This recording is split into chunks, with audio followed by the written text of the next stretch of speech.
A minha vida, ela desabou de um dia para o outro, quando eu descubro que dos meus 4 filhos, criados com o que tem do bom e do melhor, 2 dos meus 4 filhos usaram droga.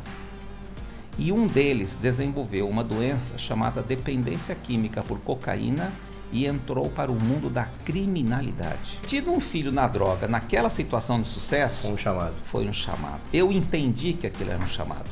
No meu entendimento, a bondade divina primeiro te manda o dinheiro. E quando você tiver um bom dinheiro, cara, retribua ajudando a aliviar a dor de alguém. E investir 1 milhão na Filhos da Luz, cuidando do filho dos outros. Então eu falo assim, que eu sou o cara do milhão. Já ganhei 1 milhão, já perdi 1 milhão, agora já doei 1 milhão. Eu sou o cara do milhão.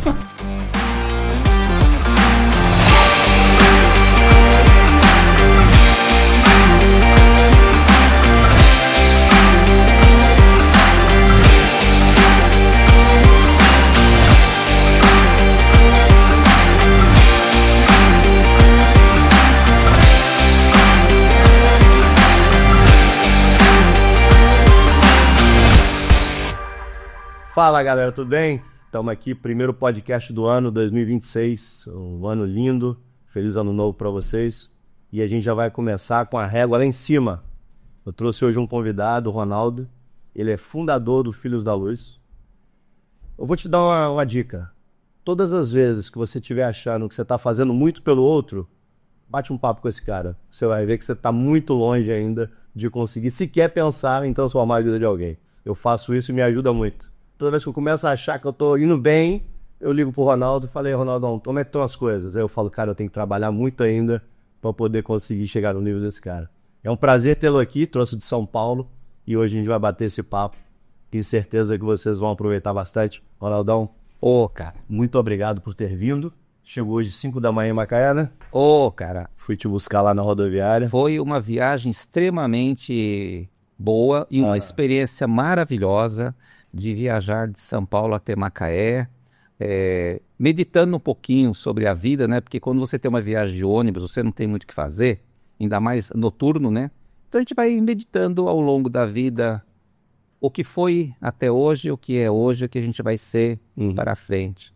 E eu falo que viajei boa parte da viagem, eu estava perguntando, Pai bondoso, mostra-me que caminhos o Senhor quer que eu siga daqui para frente. Porque do meu jeito, teve muita coisa que não deu certo. Sim. Então, Pai bondoso, eu estou abrindo mão do meu livre-arbítrio de tentar do meu jeito, mostra tua vontade, porque eu tenho certeza que se eu fizer a tua vontade, os resultados serão os melhores possíveis. Muito bom. E aí eu gosto também de receber paulistas aqui, igual você veio de São Paulo.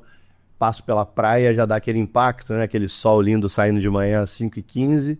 E a gente andando naquela orla maravilhosa de Macaé, eu gosto de ver o brilho nos olhos do paulista, falar, cara, não tenho isso em São Paulo. Aí eu penso, porra, como eu sou feliz, né? Eu tenho isso todo dia de manhã aqui pra mim. Olha, o paulista ainda deve se sentir bem, porque ele ainda tem mar. O duro é o mineiro, né? Que não tem nada, né? Cara, olha como é que deixaram o Minas sem mar. Mas olha só, eu sou mineiro e os mineiros dizem que o mar é que não tem Minas Gerais.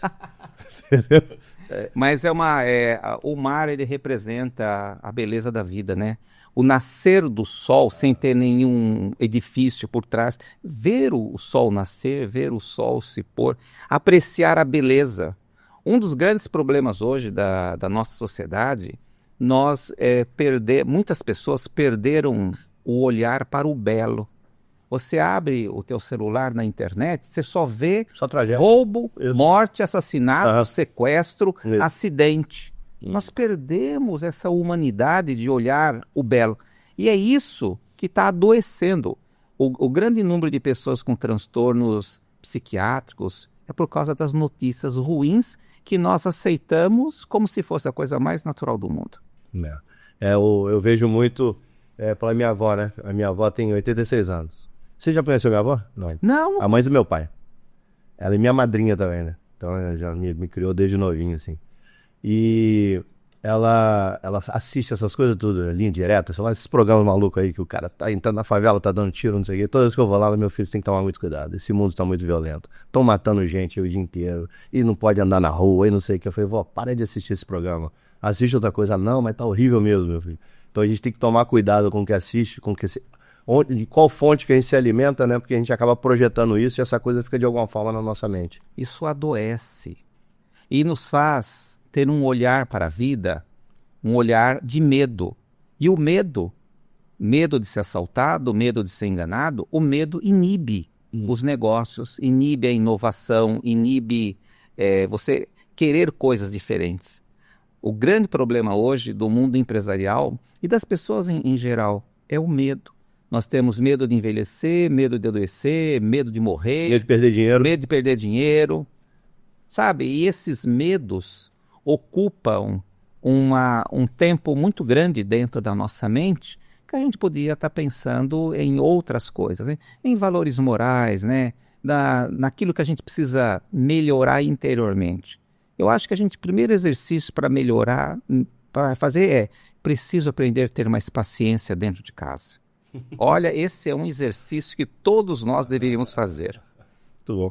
Eu falei hoje de manhã no bate-papo que eu estava tendo com a minha equipe ali, hoje foi o dia da cultura, né? A gente estava batendo papo e falamos de olhar da falta, né? Comentamos sobre isso. E também eu trouxe esse elemento do medo.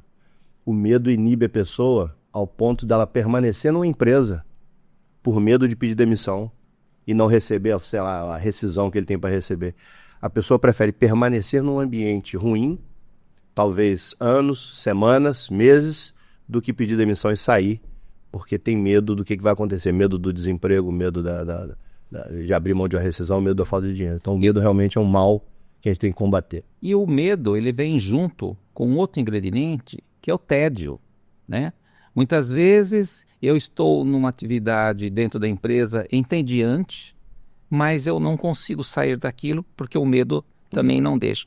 Medo e tédio são fatores que a gente tem que estar buscando dentro da nossa equipe e tentarmos identificar por que as pessoas têm medo, por que elas têm o tédio, e não só o porquê, mas como é que a gente lida com isso e transforma esse medo na iniciativa, o tédio numa alegria.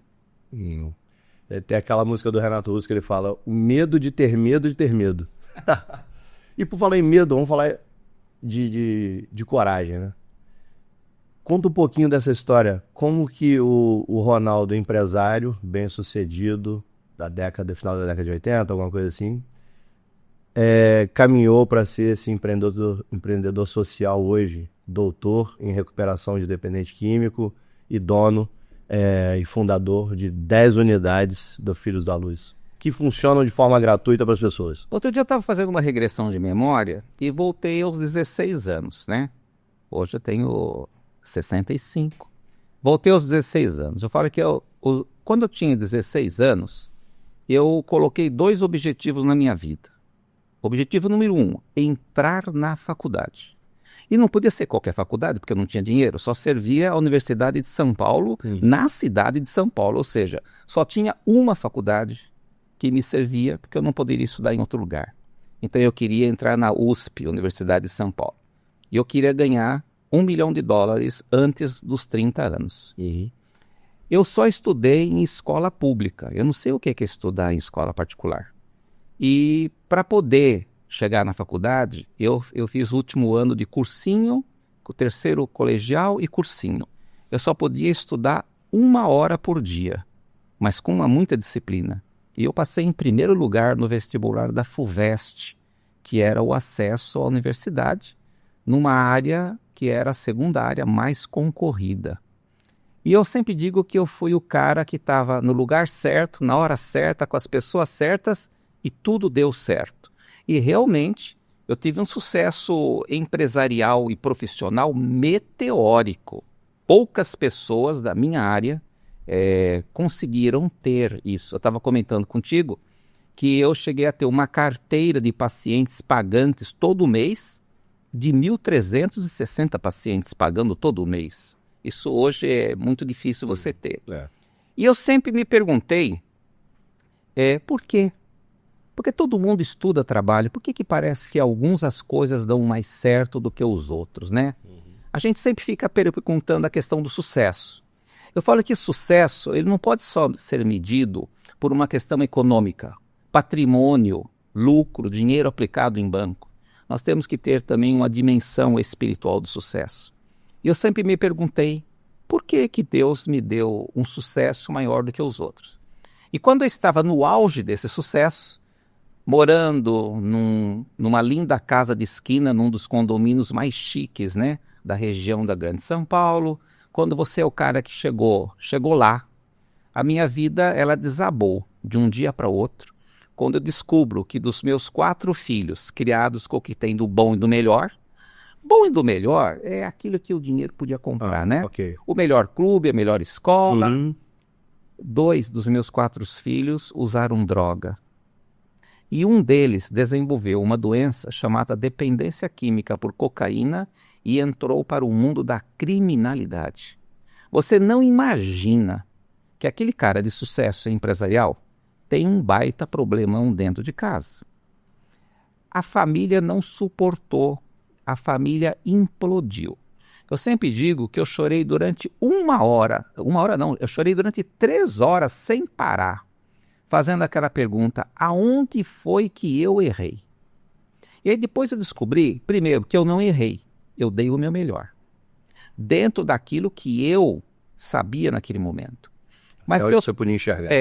Mas se eu estava com aquele problema dentro de casa, eu tinha que transformar aquilo num desafio. Eu tenho o desafio de tirar o meu filho da droga. E eu consegui tirar meu filho da droga. Hoje eu sei como fazer isso. Mas gastei muito dinheiro. E depois que eu consegui superar a questão da droga do meu filho, eu me lembrei que no nosso país existem milhares de famílias que sofrem com um filho na droga, um marido na bebida ou alguém com problema de jogos e apostas online. E aí eu senti que ter tido um filho na droga, no auge do sucesso, era um chamado de Deus para que eu usasse os meus talentos empresariais no terceiro setor, ajudando pessoas que sofrem. E nesse processo, eu chamei a minha secretária e propus a ela construirmos uma comunidade terapêutica para ajudar pessoas em situação de dependência química. E demos o nome de Filhos da Luz, né? E o negócio deu certo. Só que olha que eu estou falando negócio, eu não estou falando de ONG, porque eu comecei a colocar no terceiro setor a minha visão empresarial. E o que empresário quer? Empresário ele quer inovação, ele quer crescer, ele quer expandir. E aí eu comecei, quando terminava uma unidade, começava a construir uma segunda, de uma segunda vai para uma terceira, e a gente já está chegando em 8, 9 unidades, todas próprias e filantrópicas, né? Então eu percebi o seguinte, que todos nós nascemos nesse mundo com um grande propósito. E o nosso propósito não é ganhar dinheiro, não é ser famoso, não é estar todo dia na mídia. O nosso propósito é transformar vidas, né? Na Filhos da Luz a gente fala que é iluminar vidas, né? Porque a pessoa que está na droga, ela está numa escuridão, ela não sabe que caminho. Iluminar é mostrar, olha, a saída é por aqui, vai que vai dar certo. Então, hoje eu entendo que o sucesso só é sucesso se ele for no aqui, que é o resultado financeiro, e no acolá, que é o lado espiritual. Porque se eu morrer, e eu vou morrer como todo mundo, e eu chegar do lado de lá, eu acho que Deus vai falar assim, Ronaldo, mostre as tuas mãos. O que é que você fez com elas? Para o bem. E aí eu vou perceber que para a gente morrer bem e morrer feliz, a gente tem que deixar um grande legado. Alguém tem que se beneficiar do nosso sucesso. E esse alguém não é necessariamente a nossa família. Alguém que eu digo é alguém que está lá fora, que não teve as mesmas oportunidades que nós tivemos. Ronaldo, você contando isso, me fez lembrar, e eu fiquei até tranquilo agora, tá? Que validou algo que eu disse, né? Eu estava gravando um podcast com um convidado, e eu falei, na minha opinião, o lucro vem antes do propósito. E aconteceu exatamente isso com você, né? Você foi um empresário de sucesso que teve um lucro absurdo, tudo do bom e do melhor para os seus filhos, mas o seu propósito veio depois que você teve esse baque, você já tinha dinheiro pra caramba, mas não tinha um propósito claro na sua mente, que era recuperar dependente químico e salvar essas famílias, iluminar essas vidas que você ilumina hoje. Exatamente. No Evangelho tem uma passagem de Jesus que ele fala, muitos são chamados e poucos escolhidos. Ter tido um filho na droga, naquela situação de sucesso, Foi um chamado. foi um chamado. Eu entendi que aquilo era um chamado. Tanto é que, na sequência, eu fechei a minha empresa no auge, Uhum. abandonei a minha profissão no auge e me tornei voluntário em tempo integral. Eu falo assim que eu me dou ao luxo de ser voluntário 24 horas, 7 dias por semana, e ainda sou do tempo que aceitava ligação a cobrar no meio da noite. Hoje nem se fala mais de ligação a cobrar, né? Porque eu valorizo muito o voluntariado. Se tem uma coisa que cria propósito de vida, que cria significado e que dá saúde, é nós fazermos trabalho voluntário. Todos nós temos talentos que precisam ser compartilhados. E se nós perdemos a oportunidade de compartilhar esses talentos, isso aqui é um verdadeiro atentado contra a nossa própria vida. Eu falo para os meus amigos assim: quer prolongar a vida com saúde? Você conhece alguém que gostaria de prolongar a vida com saúde? Cara, quer prolongar a vida com saúde? Faça trabalho voluntário. É no contato com a dor dos outros que as nossas dores amenizam, que as nossas feridas se curam. Você faz amigos generosos e dá uma sorte nos negócios, cara, impressionante. É assessoria espiritual grátis. Assessoria. E como tem assessoria? Porque você vê, na nossa mente por dia passam inúmeras ideias e inúmeros projetos. Quais desses darão bons resultados e quais desses podem dar resultados desagradáveis? A gente faz escolhas todos os dias. Uhum. Uma escolha errada no mundo empresarial tem consequências. Então, nas nossas orações, eu falo assim: Pai bondoso, ilumina-me nas minhas decisões, para que as minhas decisões possam beneficiar multidões. Que, aliás, é o princípio de criador e criatura, né? A criatura, eu falo assim: quer ver um pensamento de criatura? Eu falei outro dia para uma moça: fala para mim 3 desejos. Ela falou: eu quero ser rica, eu quero ser feliz, eu quero viajar o mundo. Eu falei: filha, se tudo for para você, tu vai ser pobre. E ela falou: mas então, como eu devia falar? Eu quero criar negócios para multidões, eu quero contribuir para a felicidade de muitas famílias e eu quero que todo mundo possa viajar pelo mundo inteiro. Olha para onde vão os dedos. Para fora. Se eu olho só para mim, o meu mundo é muito pequeno. Por que Deus ajudaria uma pessoa que só olha para o umbigo dela?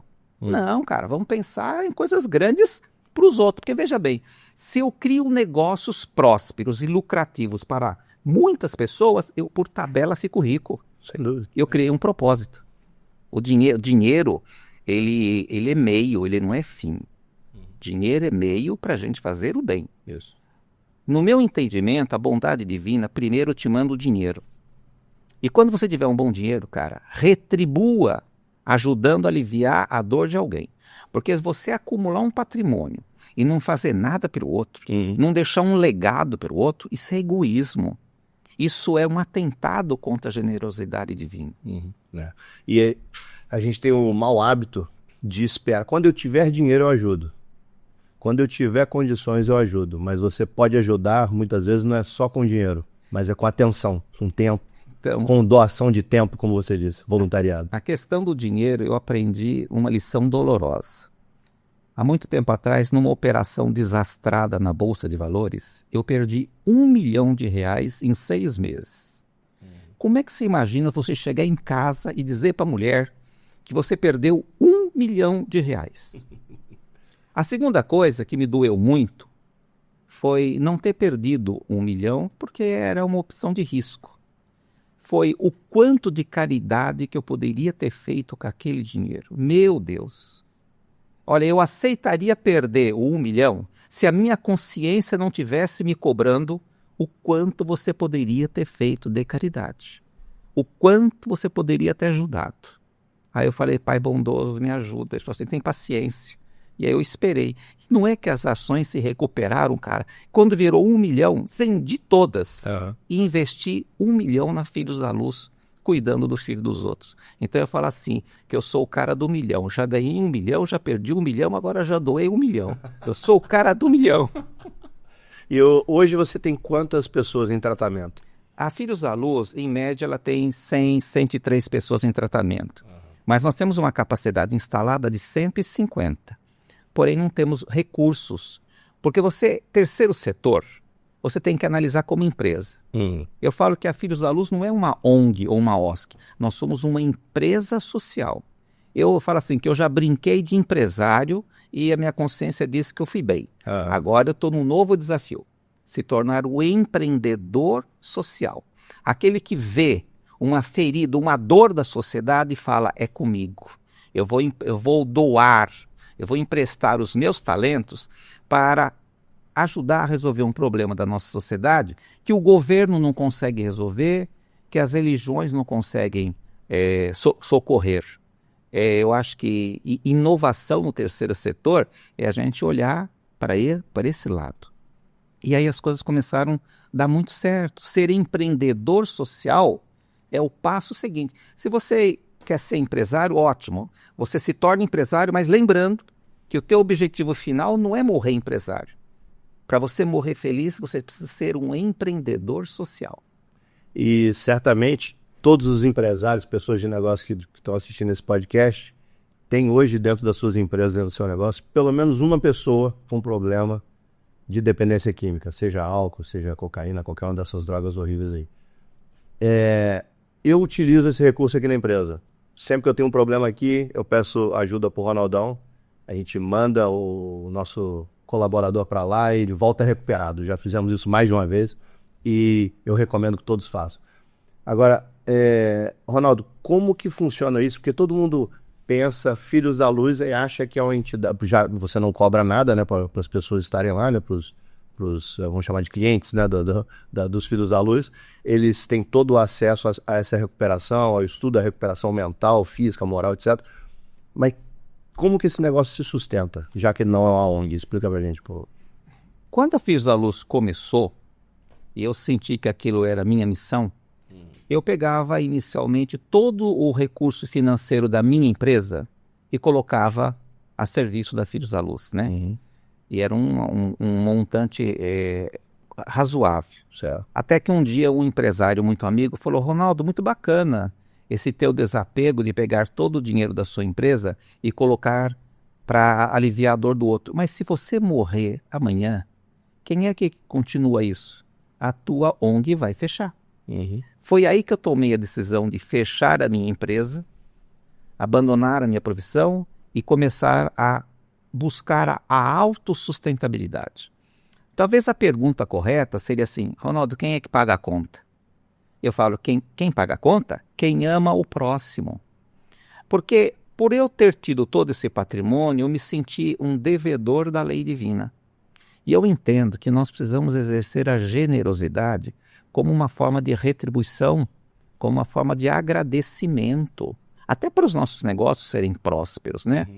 Então você começa a colocar uma visão de uma gestão de segundo setor no terceiro setor. A tua instituição tem que ter meta, tem que ter resultado, tem que ter superávit. No terceiro setor a gente não fala lucro ou prejuízo, fala superávit ou déficit, né? Então nós temos que ter, todo mês ela tem que ter superávit, ela tem que ter planejamento estratégico, ela tem que ter inovação. Nós começamos a tratar dependente químico, depois começamos a tratar alcoólatra, agora estamos tratando dependente de jogo. Em toda empresa você pode ter certeza que você tem um usuário de droga no mínimo, um alcoólatra no mínimo e um dependente de jogo, de aposta todo dia, no mínimo um. E isso está destruindo as nossas empresas pelo seguinte, vamos ver a questão do jogo, as bets, os jogos de apostas. A maioria das pessoas que se envolvem com o jogo, em algum momento, ou ela vai furtar a tua empresa, ou ela vai pedir demissão. Vai pedir para ser mandada embora, para pegar o dinheiro, para pegar todo o fundo de garantia, todos os dinheiro, para jogar e perder tudo. Nós estamos perdendo talentos para o jogo. Nós estamos perdendo talentos para o álcool e a droga.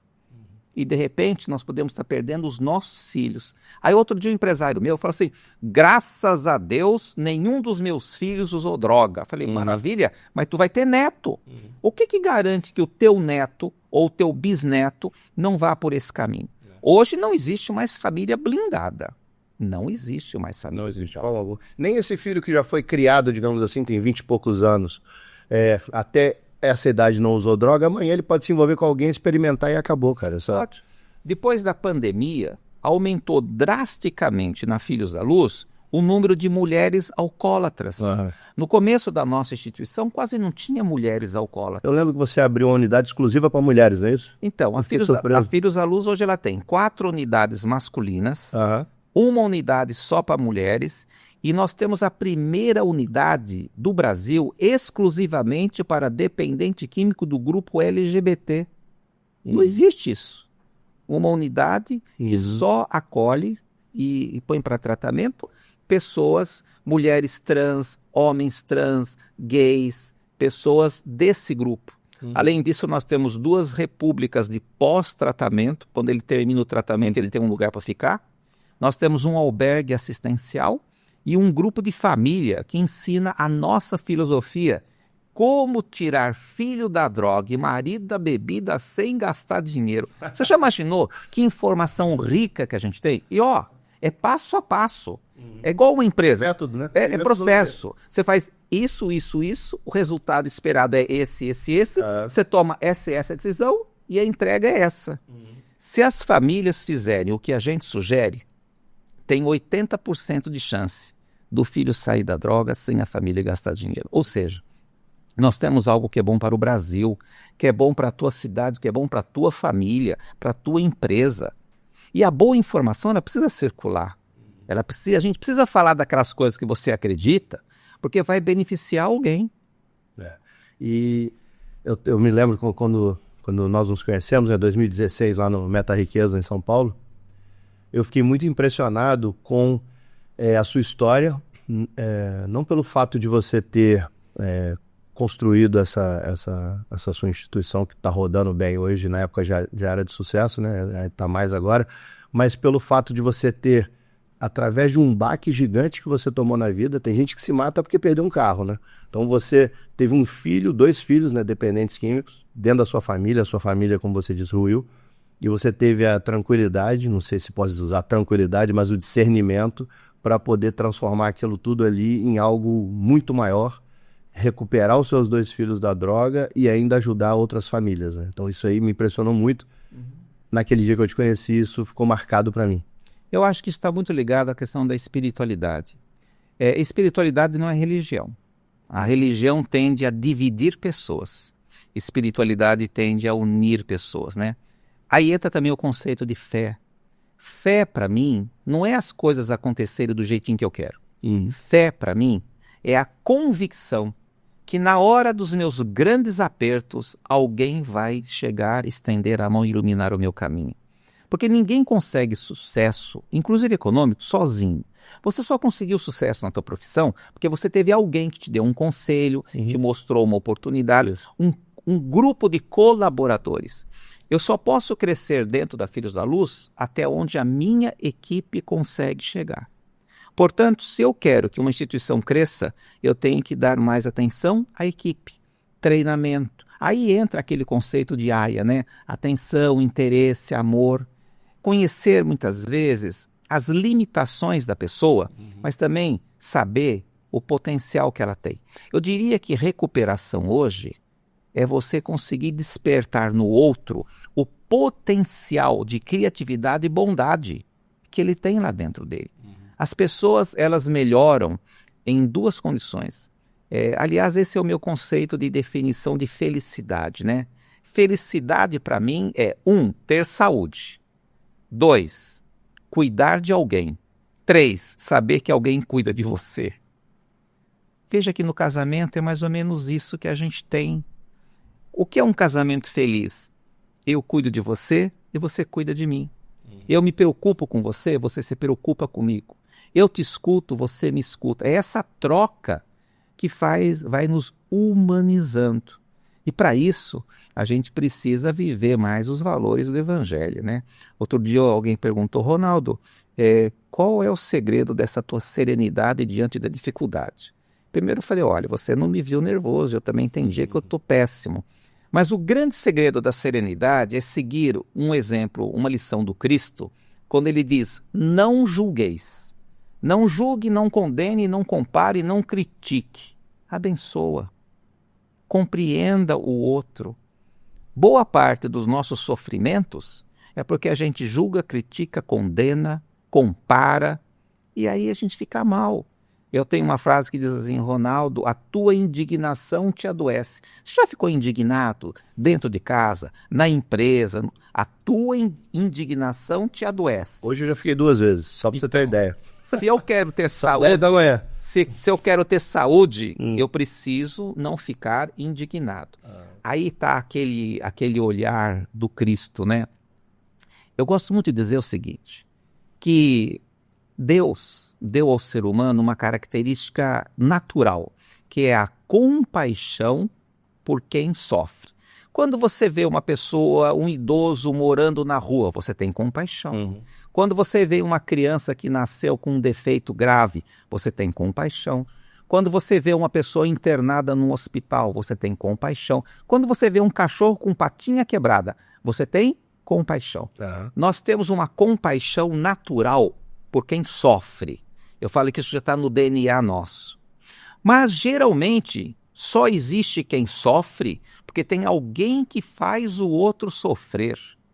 Para esses, a gente não tem compaixão, a gente tem que ter misericórdia. Então, eu entendo que nós vamos acabar com o sofrimento humano quando nós dermos atenção a quem faz o outro sofrer. Por isso que eu cuido de dependente químico, usuário de droga, pessoa que está na prostituição, pessoa que está no jogo de apostas. Nós temos que cuidar de quem faz o outro sofrer, quem faz a família sofrer. O objetivo do Instituto Filhos da Luz é ajudar famílias em sofrimento. Eu ajudo a família em sofrimento e eu ajudo o parente dessa família que faz essa família sofrer. Precisamos estender a mão para quem deu errado. Precisamos estender a mão para quem está no crime, na droga, no álcool, na prostituição, nos golpes. Estender a mão não para julgar, criticar e condenar. Levantá-los. Estende a mão. Porque essas pessoas que hoje tropeçam, junto de pessoas movidas por um bom sentimento, eles se transformam. As pessoas se transformam também pelo poder do exemplo. Quando você falou do amor no meu entendimento, não é só dar carinho, atenção e fazer cafuné. Amor é fazer o certo, é ensinar, é ajudar o outro a entender que apesar do tropeço dele, ele pode se levantar e fazer a diferença na vida de alguém. Impressionante. E é engraçado que o interessante é que o foco está perfeito, porque quem sofre é a família, né? Não é o cara que está lá jogado na droga, ele está fazendo a família sofrer, uma mãe, um pai, um marido ou uma mulher. Talvez a pergunta seja assim: por que as pessoas usam droga? Primeiro nível de resposta: usa droga porque é gostoso, porque dá prazer. Falar para o teu filho que droga é coisa ruim é ignorância. Falar que é coisa do demônio, do diabo, é ignorância. Droga é gostoso. As pessoas têm dependência química de droga porque é gostoso. Eu nunca vi dependência química de chuchu, abobrinha e quiabo. Mas existe um outro nível. Por que as pessoas usam droga? Porque estão infelizes. Tira ela daquela felicidade momentaneamente. Então eles querem o quê? Anestesiar a sua dor. Então eu falo que droga é um potente anestésico que dá prazer. Olha só. Perfeito. Então é alguém que está fugindo da sua realidade porque não consegue suportar a vida. Ele olha no espelho, ele não gosta do que vê. Ele vai para casa, ele não consegue suportar a reclamação do pai, a implicância da mãe, a crítica do cunhado. Ele vai no desempenho profissional dele, ele é tímido, ele não consegue entregar um currículo, ele não consegue arrumar uma namorada, ele não tem relacionamento, ele se acha feio, incapaz. Então como é que ele faz? Ele se anestesia. Então eu aprendi a ter compaixão também do usuário de droga, porque ele é que faz ele mesmo sofrer. Porque, na nossa opinião, dependência química não deveria nem ter esse nome. Na verdade, uso de droga é uma estratégia para eu não sofrer ou sofrer menos. Só que eu me anestesio hoje e amanhã eu estou pior. Aí eu uso droga amanhã, me anestesio, mas no dia seguinte eu estou pior ainda. Então, quando é que uma pessoa resolve parar de usar droga? Quando a dependência química como doença está instalada, ele só para de usar droga quando ele cansar de sofrer. E você tem que estender a mão. Porque se você não estender a mão para esse cara, sozinho ele não vai sair. E numa dessa de loucura por droga, ele pode assaltar o teu filho, ele pode matar alguém que você conhece, ele pode furtar a tua empresa.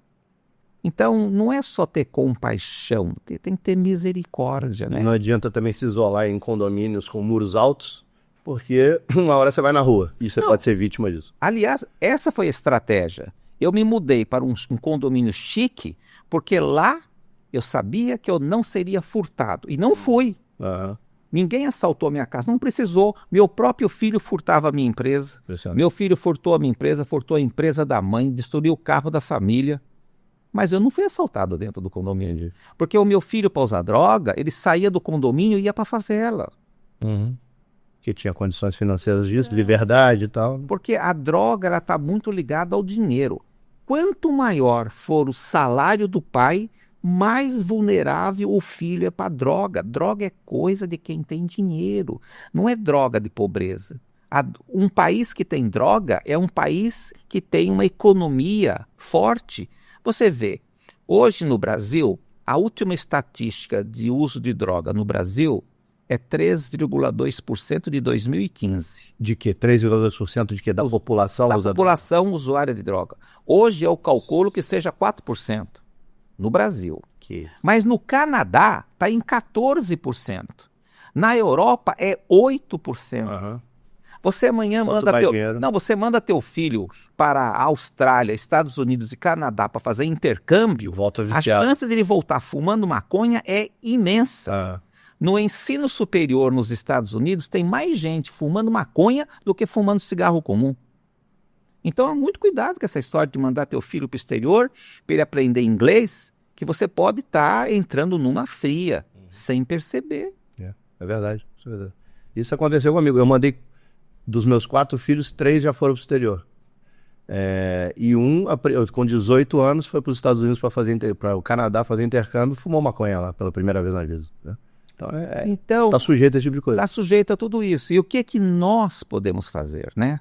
Eu diria o seguinte, nós podemos ajudar os nossos filhos ajudando o filho dos outros. Uhum. Ontem eu conversei com uma mulher desesperada, porque a filha está usando tudo quanto é tipo de droga, a filha de 19 anos, tudo quanto é tipo de droga, a família perdeu o controle, e ela falou, o que eu faço? Eu falei assim, eu posso dizer para você a receita que eu usei no meu caso.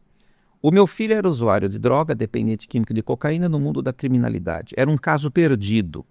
E eu cheguei até a falar com Deus que se Deus quisesse levar meu filho, eu não ia ficar chateado, estava tudo bem. Mas Deus não levou meu filho. Então, eu tinha um filho que eu não conseguia tirar da droga. Aí eu aprendi uma coisa, e virou uma regra para mim. Enquanto eu não entro na mente e no coração do meu filho, eu ajudo o filho dos outros. Enquanto estiver ajudando o filho dos outros, alguém lá em cima vai cuidar do meu filho. Então, uma das orientações que a gente dá, talvez o segredo para tirarmos os filhos da droga, é nós abrirmos na nossa agenda tempo para apoiarmos instituições que ajudam o filho dos outros. O meu filho não quer ajuda, mas lá na comunidade Filhos da Luz tem um monte de gente querendo ajuda internado. Eu vou ser voluntário, eu vou lá, passo 2 horas, eu vou falar de alguma coisa interessante. Ajudar o filho dos outros cura as mazelas e doenças que nós temos dentro da nossa casa. Impressionante. É impressionante mesmo. Ô, Ronaldão, eu fui participar daquela experiência com você uma vez lá do resgate. Eu vou fazer uma introdução aqui, eu queria que você falasse um pouco sobre isso, porque você fala de estender a mão e por mais que você queira ajudar, se a pessoa não quiser, não adianta, né? E eu fui com você na Cracolândia, em São Paulo, eu fui na Cracolândia e não é assim, vestido arrumadinho, não, a gente coloca um traje mesmo de mendigo, você pode dizer assim, a roupa rasgada que o Ronaldo tem lá. E nós vamos assim, não é para o cara não reconhecer a gente, muito pelo contrário, precisa se enxergar ali na gente, né? Não ver como autoridade, ver um dos deles. E a gente fica passeando lá e oferecendo ajuda. Se o cara nem olha na sua cara ou fala não, ok, fica com Deus aí, bora para outro. Até o primeiro que diz, me ajuda, por favor. Aí a gente pega esse e leva. E vai embora. E fala um pouquinho sobre isso. Quando eu comecei a Filhos da Luz, eu tinha a maior clínica odontológica da região, né? Os meus funcionários acharam que eu tinha enlouquecido. Porque agora eu estava toda de branco, tudo bonito. Daqui um pouco eu descia e eu voltava vestido de mendigo. Sabe? Roupa original da Cracolândia com cheirinho e tudo. E eu me vestia como usuário de droga. E aí eu descobri que quando você não tem documento, relógio, celular, chave de casa, chave do carro, quando você não tem nada de valor para ninguém te roubar, o medo desaparece. E aí eu ia para a rua, ia debaixo dos viadutos, na linha do trem, lá na Cracolândia, e entrava lá. E aí eu descobri o seguinte, que quando você não tem nada de valor, você é invisível. Ninguém nem vê que você está por perto. Aí a gente vai desenvolvendo as nossas estratégias, né? Se eu entro dentro de um lugar que tem muito usuário de droga e eu vejo uma moça vindo na minha direção com mão fechada, eu nem falo nada. Se ela vier com mão aberta, eu tento abordar. Por que eu não abordo a pessoa com mão fechada? Porque ou ela tem dinheiro ou ela tem droga. E nessa opção, com dinheiro ou droga, ela não vai te ouvir de jeito nenhum. Mas se ela está com a mão aberta, é porque não tem nem dinheiro e nem droga. Aí eu me aproximo. E aí a gente tem toda uma estratégia de abordagem. Não é fácil tirar pessoas da rua, não é fácil tirar pessoas da Cracolândia, mas a bondade divina sempre coloca as pessoas certas no momento oportuno. Você tem que olhar e descobrir aquele que está cansado de sofrer. O grande segredo é você estender a mão na hora que ele está se sentindo mal e você oferece ajuda. Quer ver uma coisa? Em toda empresa a gente tem a nossa época de alta temporada, né? No comércio é Dia das Mães, Natal, é alta temporada. Qual que é a alta temporada da Filhos da Luz? Quando tem frio e chuva. Aí eles pedem ajuda. Alguém perguntou, mas por quê? Porque quando tem chuva, não tem papelão seco. O que mantém o cara na rua é o papelão seco.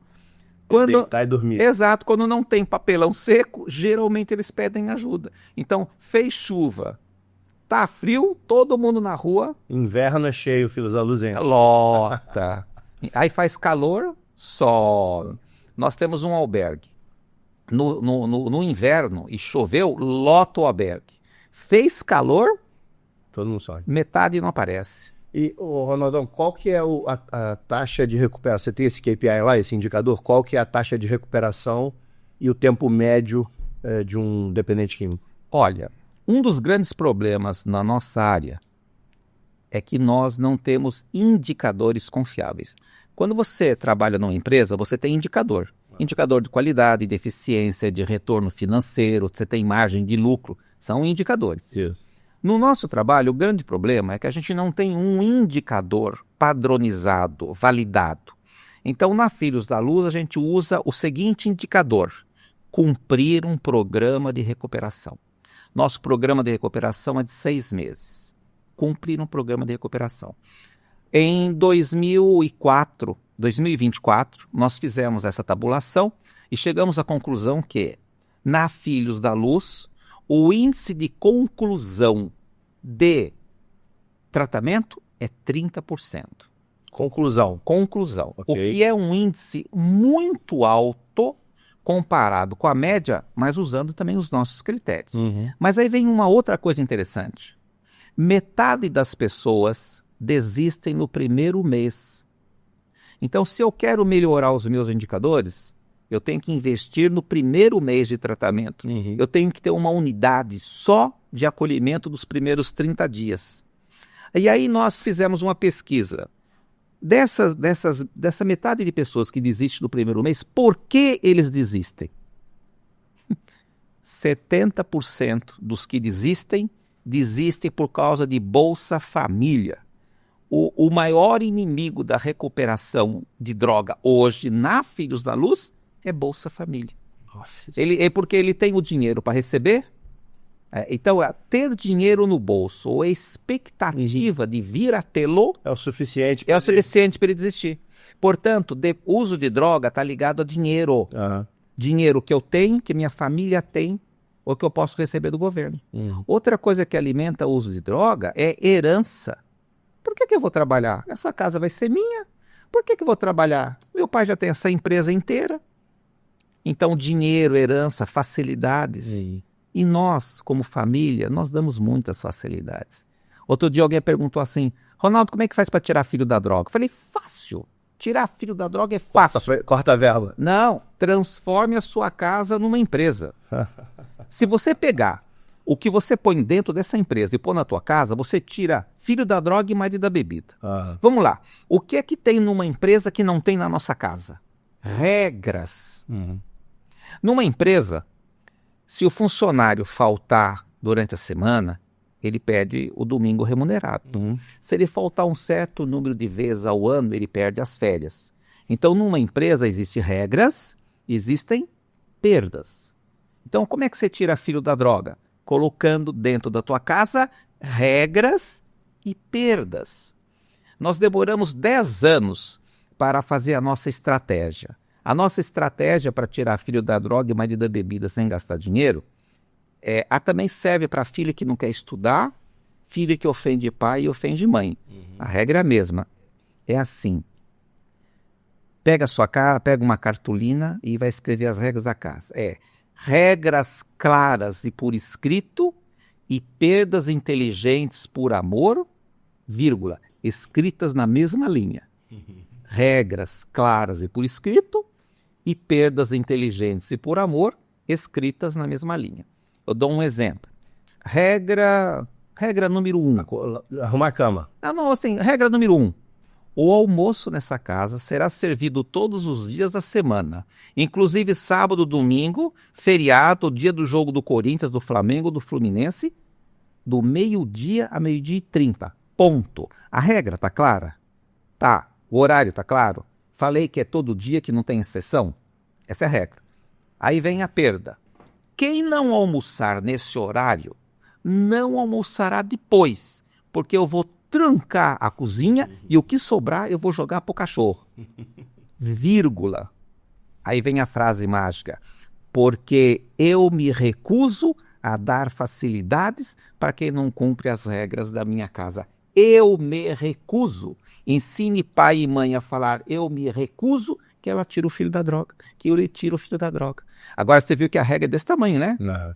Se em casa almoça nesse horário, não almoçou, eu tranco a cozinha e não deixo você comer.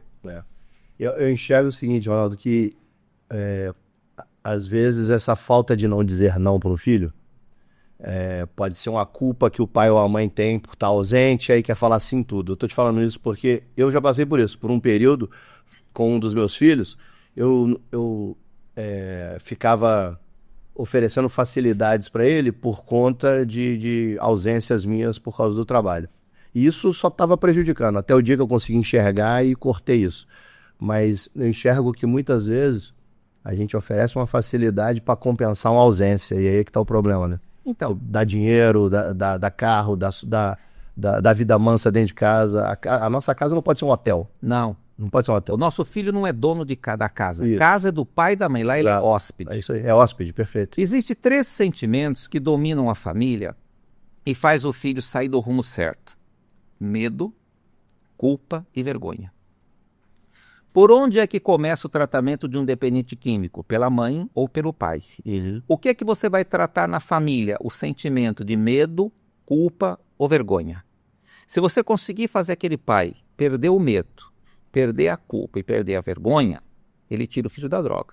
Observe que esse aspecto da culpa está muito ligado ao nível de diálogo dentro de casa. Porque o dependente químico ele tem um esporte predileto. É jogar papai contra mamãe, mamãe contra papai.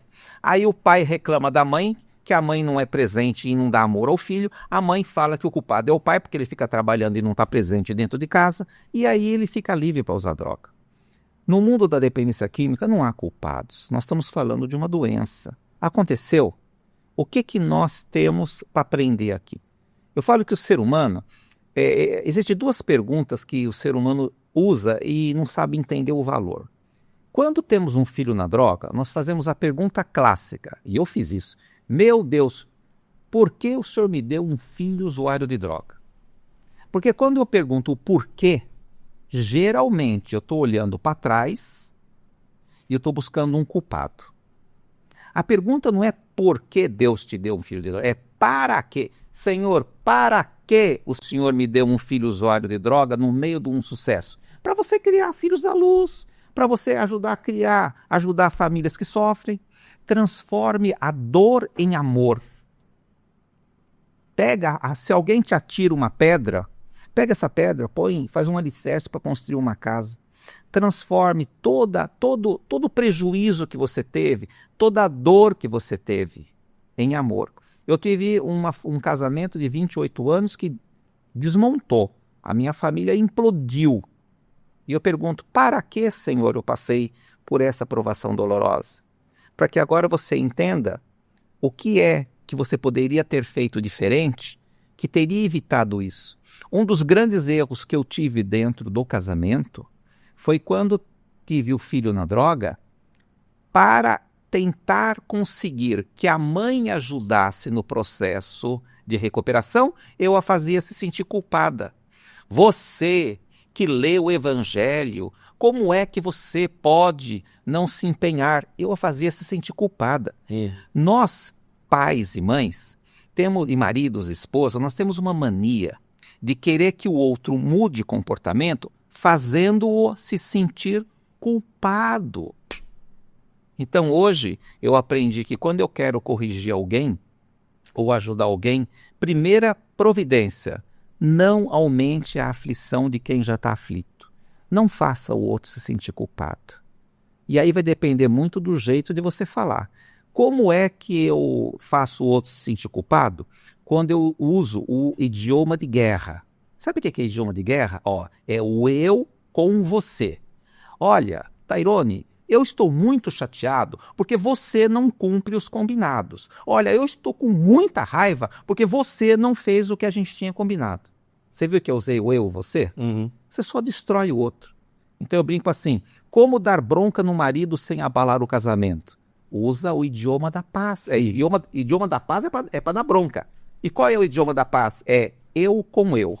Tairone, eu estou muito chateado porque eu tenho dificuldade de lidar com atrasos. Eu me sinto mal quando eu não consigo cumprir o combinado com os meus clientes. Sim. Eu sofro quando alguém me liga perguntando o porquê que eu não entreguei o projeto na data certa.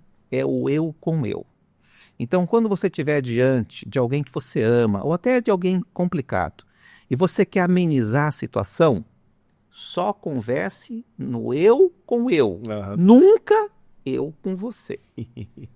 Começa a treinar, começa a dar bronca. Vou utilizar essa metodologia aqui na empresa. Eu vou começar por aqui. Não, eu aprendi isso, né? Que na Filhos da Luz a gente tem um programa de educação chamado Comunicação Clara e Sem Violência. Os nossos residentes, eles estudam isso. Isso é tratamento. Uhum. A comunicação que nós temos dentro de casa, mesmo em casais educados, ela é agressiva. Porque nós queremos que o outro mude, mas eu não quero abrir mão de mim. A gente sempre acha que o culpado é o outro. Sempre. Não é assim. Isso é normal.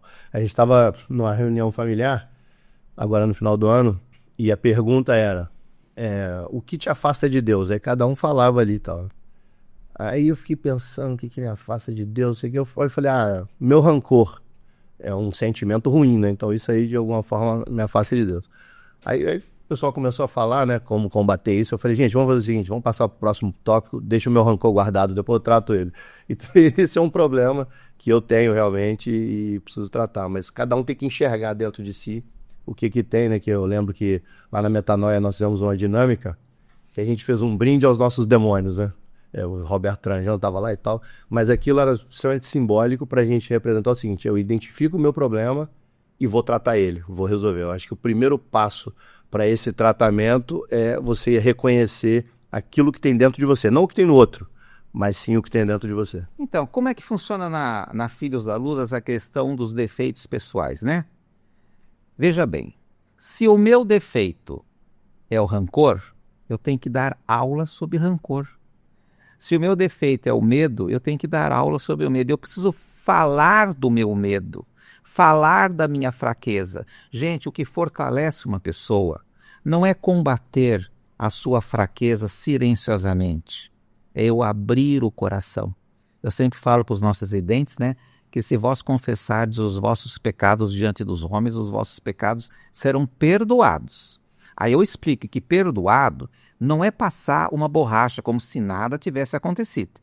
No nosso conceito, o perdão divino, ele vem acompanhado de uma outra palavra que as pessoas não querem ouvir: reparação.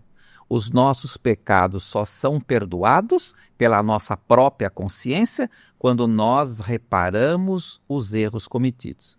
Alguém me perguntou assim: Ronaldo, por que você faz esse tipo de trabalho? Ele fala assim: porque eu sou um pecador arrependido, tentando reparar os meus erros do passado, aliviando a dor dos outros. É assim que eu me identifico, que eu reparo os meus erros de um casamento interrompido, de práticas econômicas que hoje eu não faria mais. Eu reparo esses erros do passado, ajudando a aliviar a dor dos outros. Porque no próprio Evangelho tem um texto que é atribuído ao apóstolo Paulo, né, São Paulo, não São Pedro. Ele diz assim: o amor ao próximo cobre multidão de pecados. Então hoje eu entendo que pessoas inteligentes, que ao longo da vida colecionaram algumas atitudes que hoje se arrependem, têm a oportunidade ainda nesta vida de reparar esse mal, ajudando a aliviar a dor dos outros, através do trabalho voluntário, através de um aporte financeiro, através da sua presença em ambientes de recuperação. Reparação é fundamental para ter saúde, porque errar todos nós já erramos. Talvez a pergunta não seja me perdoe, como é que eu posso reparar o mal que eu te fiz? Eu ensino isso para os nossos residentes. Olha, você usou droga, a tua esposa está a ponto de pedir divórcio, mas domingo ela vai te visitar. Então você conversa assim, você vai chegar para ela e fala: minha querida, eu preciso muito de dizer o quanto eu estou arrependido por todo o mal que eu te fiz. Diz para mim, como é que eu posso reparar todo o sofrimento que eu te causei? E aí você dá um sorriso. Você não imagina como isso recupera casamento falido. Como é que eu posso reparar todo o sofrimento que eu te causei? Eu diria que recupera, acho que muita relação, né? Mesmo que não seja de casamento, mas de negócios, de amizade, né? Você chegar com essa abordagem. Isso é uma conversa de valor, né? Quem sabe? Uma conversa de valor. Como é que eu reparo? Então, hoje eu coloco que nós, empresários, que tivemos esse sucesso econômico, só o tivemos porque nós temos um compromisso perante o Criador de fazermos o bem, reparando erros do passado, ajudando a aliviar a dor de alguém. É isso aí. Lindo. Ronaldo, vamos pensar aqui os próximos passos. Me fala aí os próximos passos do Filhos da Luz e essa conexão com a FG, como é que vai ser? Então, eu entendo hoje que o mundo empresarial, nós estamos vivendo uma fase diferente no Brasil, que é o pleno emprego, né? Você viu que pelo menos o nível de desemprego de pessoas que querem trabalhar,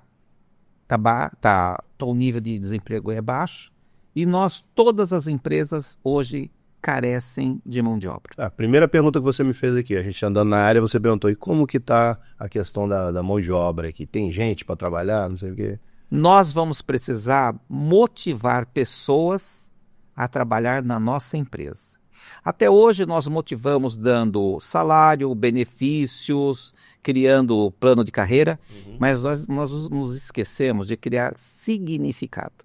Então a nossa proposta é que você, empresário, você que tem uma empresa, um negócio, se associe, por exemplo, a Filhos da Luz, para nós criarmos uma comunidade terapêutica aqui na região de Macaé, aonde as pessoas vão tratar de dependência química e dentro do tratamento já serão motivados a conhecer a tua empresa, conhecer a história da tua empresa, aprender alguma coisa dentro da comunidade que possa ser útil na empresa, e ele sair da comunidade e já ir trabalhar da empresa e à noite voltar e dormir na comunidade.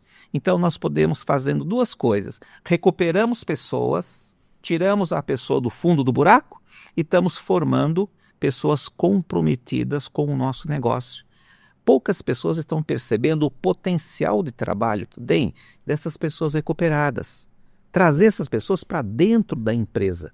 Mas para isso eu preciso ter uma empresa que apoie esse projeto. E uma pessoa que você acolhe, ensina uma profissão, emprega, vai ser muito leal a você, muito mais do que uma pessoa que você pega pronta no mercado. Interessante que essa pessoa trabalhando na tua empresa, toda vez que ela contar a experiência dela, ela ajuda a melhorar o clima de todo mundo. Porque se o cara era usuário de droga, traficante, estava na prostituição e agora ele está recuperado, isso mostra que o quê? Que existe solução. O grande produto que a Filhos da Luz tem para ofertar, para oferecer, é esperança. Se você conhece alguém que tem filho na droga ou marido na bebida, presta bem atenção no que eu vou te dizer. Isso tudo tem solução. Nós precisamos apenas levar o fator esperança. Mas esperança quer dizer o quê? Eu tenho que fazer uma série de coisas para obter o resultado. Nós temos que envolver a família no processo de recuperação e depois pegar essas pessoas recuperadas e linká-la com a empresa que patrocinou a recuperação dela. Aí já sai empregado dele. Ele deve sair da comunidade direto para aquela empresa que o ajudou, como forma de gratidão e retribuição. Porque lá ele não pagou nada. Então como é que você vai retribuir? Você vai aprender uma profissão e retribuir com o seu trabalho. E você vai retribuir com o seu trabalho remunerado lá na empresa. Isso. E a sua história deve motivar outras pessoas a seguirem esse mesmo caminho. Muito bom. Quando que você pensou que precisava profissionalizar a Filhos da Luz para ela permanecer aqui até depois da sua permanência na Terra? Quando você fizer 95 anos e estiver quase desencarnando, como que o Filhos da Luz vai continuar? Outro dia eu falei que toda empresa, como toda ONG ou toda OSC, precisa ter uma administração empresarial que responda a seguinte pergunta. Como é que nós iremos comemorar o primeiro centenário? Porque daqui a 100 anos nós não estaremos aqui. Talvez muitas empresas nem mais vão existir. O que eu tenho que fazer? Né? Então eu entendo que a gente precisa profissionalizar a gestão, mas ela tem que ter o resultado econômico, mas ela não pode perder a humanidade dela. Não pode perder o objetivo. Porque se você só quiser resultado econômico, você não vai conseguir amar as pessoas, você não vai conseguir acolher essas pessoas. Então tem que ter resultado, mas tem que ter o amor, tem que ter o seu lado humano, tem que compreender o ser humano. A gente precisa ter a intenção correta, para ter a ação correta, né? Tudo bonitinho. Aí vai dar certo. A nossa proposta é, essas pessoas que estão à margem da lei, excluídas socialmente, é a nossa grande oportunidade de fazer a diferença na vida de alguém. Viver um grande propósito de vida e deixarmos um legado para as gerações futuras. Eu falo para os meus amigos que a maior tragédia é você chegar no final da vida e morrer sem ter deixado um legado.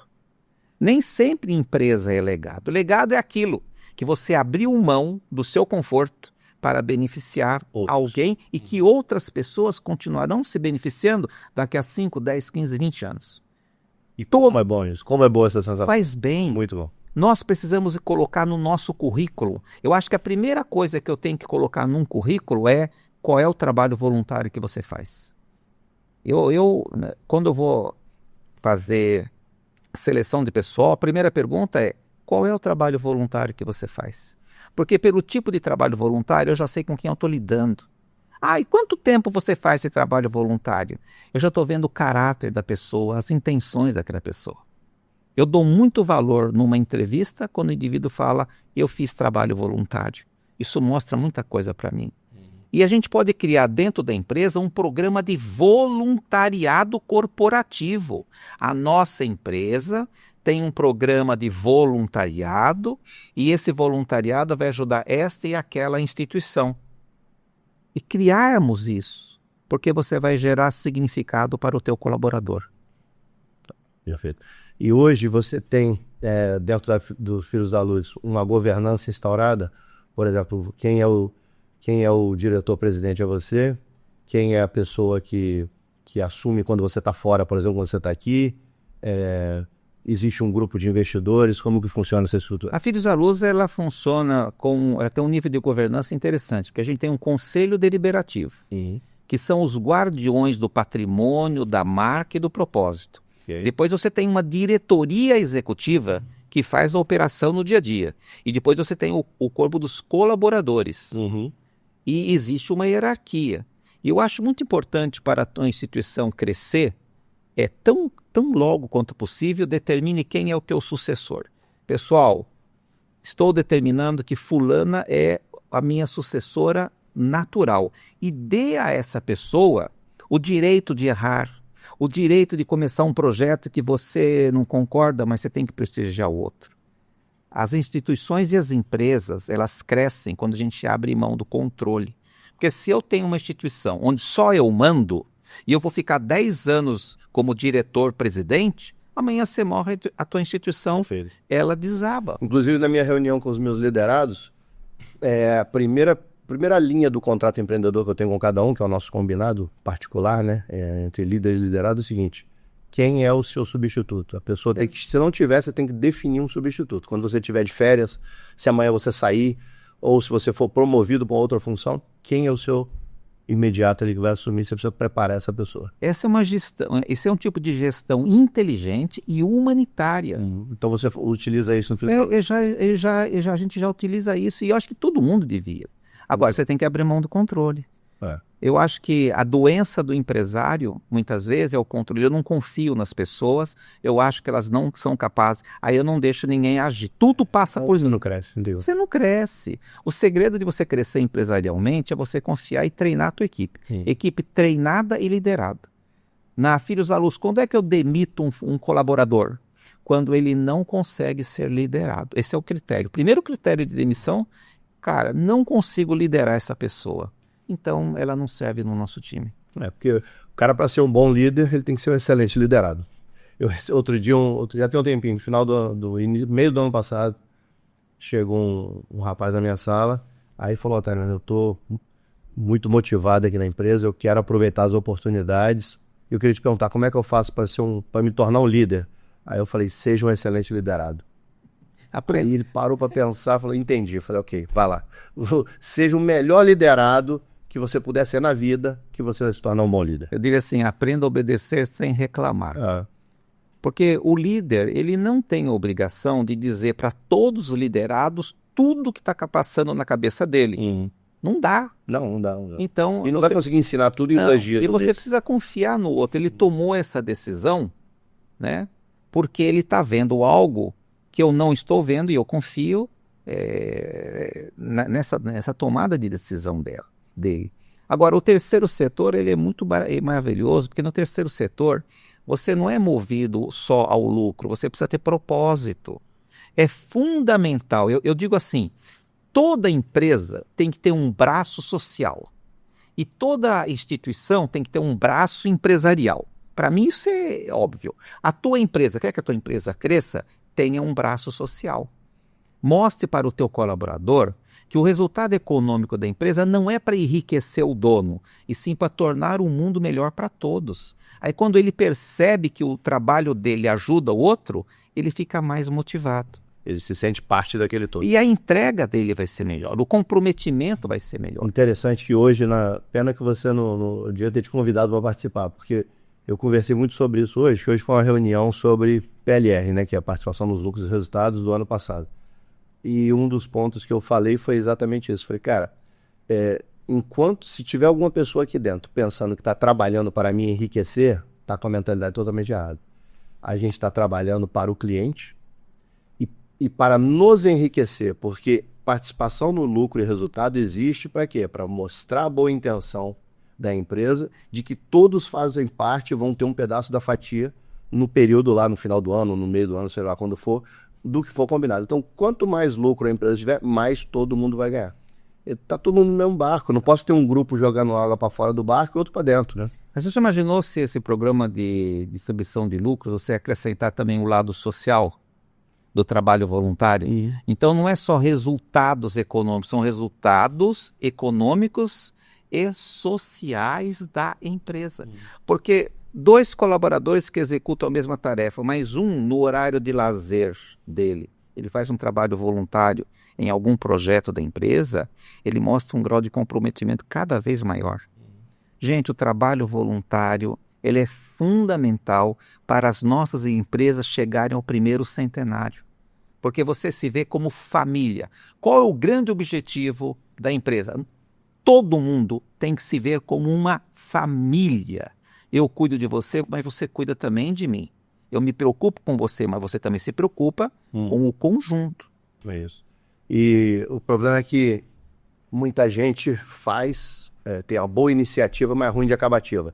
Eu tenho uma iniciativa ótima para fazer um trabalho voluntário. Minha consciência está aliviada, eu volto, eu me afasto de novo. Então, acho que isso é inerente ao ser humano. É difícil uma pessoa que tem aquela frequência de compromisso com o trabalho voluntário, né? Bom, se eu olhar aqui, eu não... Você sabe que uma empresa, ela só caminha quando o líder dá um passo à frente. Se a liderança da empresa faz o trabalho voluntário no social, ela leva a empresa inteira.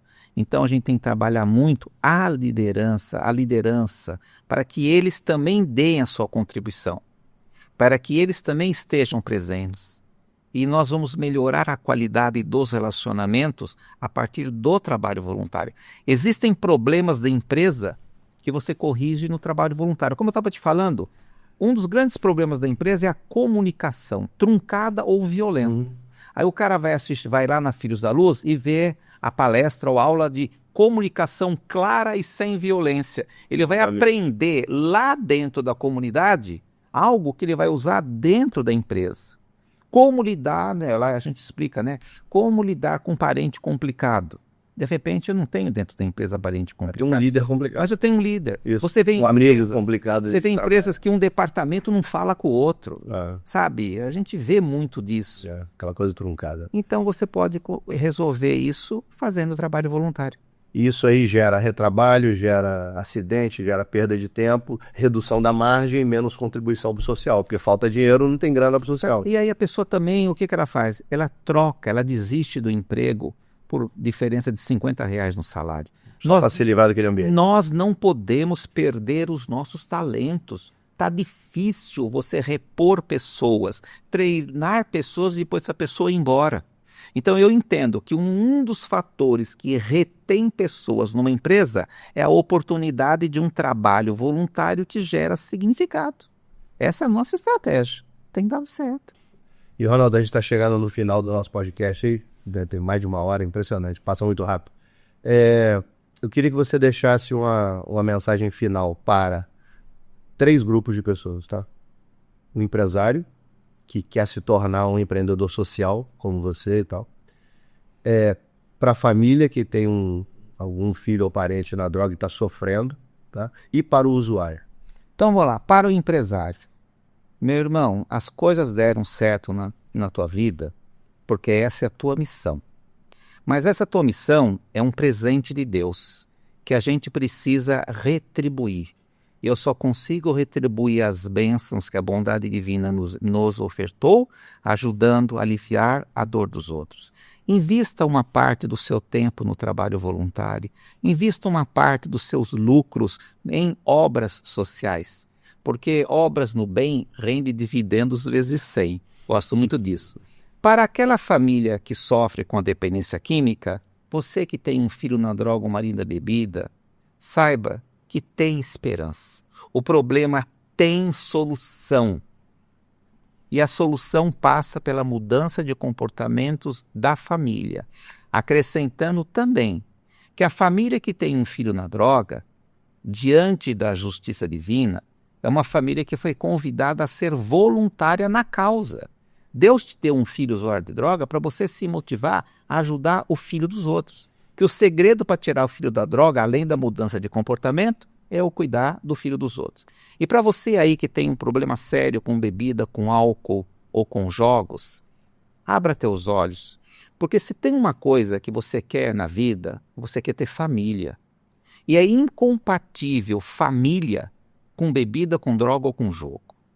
E se você não consegue parar com esses hábitos, com esses vícios, peça ajuda. Aqui mesmo dentro da AFG, que é a nossa patrocinadora também, vai no RH, fala, infelizmente eu tenho um problema com bebida, eu queria ajuda, vê o que vocês podem fazer. E vou até mais. Se você tiver um parente, um primo que tem problema com droga, fale aqui dentro da empresa que a gente também vai ajudar. Dependência química é a estratégia que eu uso para lidar com a minha dor. Então eu preciso aprender a falar da minha dor, da minha tristeza, falar das minhas decepções perante a vida. Porque quando eu falo da minha tristeza, a gente fala que a doença sai pela boca. E quando eu escuto a dor do outro, o remédio entra pelo ouvido. Portanto, o tratamento de dependência química é eu conjugar 3 verbos. Falar da minha dor sem ter medo ou vergonha. Escutar a dor do outro sem julgar, criticar ou comparar e ajudar a aliviar a dor do próximo. Seja também voluntário aliviando a dor dos outros, que você vence a dependência química. Excelente, Ronaldão. E o que eu quero dizer para vocês que estão assistindo é você como empresário, você quer investir o seu dinheiro naquilo que te dá um retorno. E Filhos da Luz tem mais de 135 pessoas em tratamento hoje. Não sei quantas mil já foram atendidas nesses 10 anos aí de Filhos da Luz. Mas em Macaé, eu e o Ronaldo vamos abrir uma unidade do Filhos da Luz aqui. Em breve, em 2026, vamos abrir essa unidade aqui. E a gente vai utilizar todos os nossos recursos, a nossa rede de contatos, para poder buscar outros empresários que queiram se juntar a essa causa e montar outras unidades em outras cidades, outras unidades em Macaé, seja lá onde for preciso, para a gente poder cada vez mais chegar próximo de transformar o sonho e o chamado que o Ronaldo recebeu quando ele contou a história dele aqui lá na carreira dele de empresário, para poder criar um negócio, uma empresa social centenária. Então, se você quiser fazer parte disso, você pode acessar aqui o nosso link e falar assim, eu quero fazer parte disso e eu vou conectar você com o Ronaldo e nós juntos vamos transformar os Filhos da Luz, trazer para o estado do Rio de Janeiro Filhos da Luz, que hoje está só em São Paulo, vamos trazer essa galera para a praia, vamos trazer esses Filhos da Luz para cá e dar a nossa contribuição e nos tornar um pouquinho perto do que esse fenômeno que é o Ronaldo, iluminado, faz pela vida do outro, certo? Então, como eu disse no início, o sentimento é duplo. De alegria, gratidão e leveza quando eu estou perto de você, e de que eu tenho que fazer muito ainda para poder chegar próximo daquilo que você representa nessa terra, como empreendedor social. E para isso vamos pedir que a bondade divina te dê muitos anos de saúde e prosperidade para que você possa ajudar muito mais pessoas. Olha que negócio, em negociação boa. Eu vou te ensinar a negociar com Deus para você ter uma vida melhor. Venha conhecer a gente. Gente, o único argumento que a bondade divina realmente escuta é: Senhor, concede-me a oportunidade e os meios para me tornar um veículo do bem na vida de alguém. Muito bom. Um abraço, pessoal. Eu espero que vocês curtam, compartilhem, comente, manda o link desse podcast para qualquer pessoa que tenha problema com o jogo, problema com dependência química ou algum empresário de sucesso que esteja buscando esse caminho da contribuição social. Um abraço, Ronaldão. Gratidão, meu irmão. Beleza. Bom demais.